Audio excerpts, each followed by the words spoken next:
Պարոն Վարդևանյան, անցյալ անգամ ասուլիսին դուք փաստաբանները հրավիրեցիք վճռաբեկի դատավորներին բանավեճի, արդյոք արձագանքող կա մինչ օրս։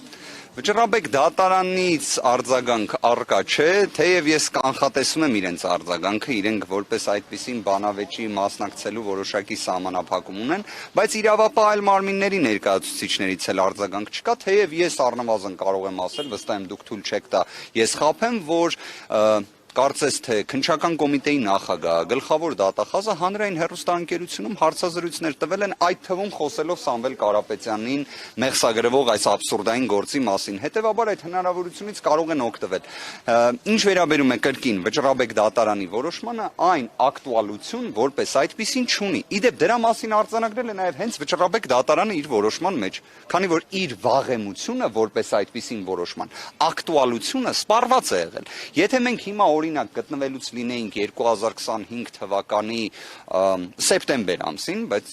հիմա նոյեմբերն է։ Այդ ժամանակ կարող էինք խոսել, որ վճռաբեկ դատարանի որոշումը ակտուալություն ունի, բայց սա է իրավիճակը։ Այ մինչև 2 ամիս սպառվելը վճռաբեկ դատարանի որոշումը կարող էր ակտուալ լինել, բայց վճռաբեկ դատարանը վարույթ է ընդունել բողոքը արդեն այն ժամանակ, երբ ինքնին սպառված էր։ Վարույթ է ընդունել 2025 թվականի հոկտեմբերի 24-ին եւ լույսի ձայնի կարճտևի հարգելի գործընկերներ, առնվազն մենք ներկայացնելու ենք շուրջ 1 հատոր բովանդակությամբ մեր կողմից կատարված գրագրությունները, միջնորդությունները, դրանց մի մասի վերաբերյալ պատասխանի բացակայությունը, մի մասի վերաբերյալ պատասխանները, իսկ քննիչն էլ իր հերթին վստահ եմ հերթական անգամ կընթերցի իրենց միջնորդությունը, որը որևէ առնչություն չունի Սամվել Կարապետյանի հետ, բայց իհարկե վստահ եմ ընթերցելու է։ Այսօր նաև ՀՑԿ մարմինը որոշում է հրապարակել։ Միաժամանակ այսօր, այո, Սամվել Կարապետյանի վերաբերյալ ժամը 10:00-ին սկիզբ է առնելու, բարև ձեզ, մեր գործընկերն է, Տիկին Գասպարյան, խնդրեմ։ Այսօր ժամը 10:00-ին ստացվում է, այստեղ մենք ունենալու ենք կալանքը որպես խափաման միջոց երկարաձգելու միջնորդության քննություն, իսկ ՀՑԿ-հում կրկին ժամը 10:00-ին Սամվել Կարապետյանի սեփականության իրավունքին վերաբերող հարցի վերաբերյալ քննություն։ Նույն օրը, նույն ժամին, կարծում եմ սա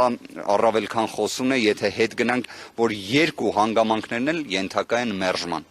Թե ՀՑԿ-հում ներկայացված վարույթի շրջանակներում դիրքորոշումն է ենթակա մերժման, որովհետև իրապես որևէ մի ընկերություն չկա, որտեղ խախտումներ չլինեն, բայց խախտում, որը ենթադրի լիցենզիայի զրկում, սա մենք խոսում ենք արդեն աբսուրդի տիրույթում, պարզապես համեմատական անցկացրեք Veolia ջրի հետ կապված խախտումներին եւ ոչ մի վարույթ չկա դրա դեպքում։ Եվ իհարկե նաեւ այս միջնորդությունն էլ ակնհայտորեն ենթակա է մերժման։ Այն պետք է մերժված լիներ ի սկզբանե, բայց ունենք մի աբսուրդ, որ այն տևում է արդեն 5 ամիս, բայց ամեն ինչն էլ ունի սկիզբ եւ վերջ։ Այսքանը։ Շնորհակալ եմ գործընկերներ ջան։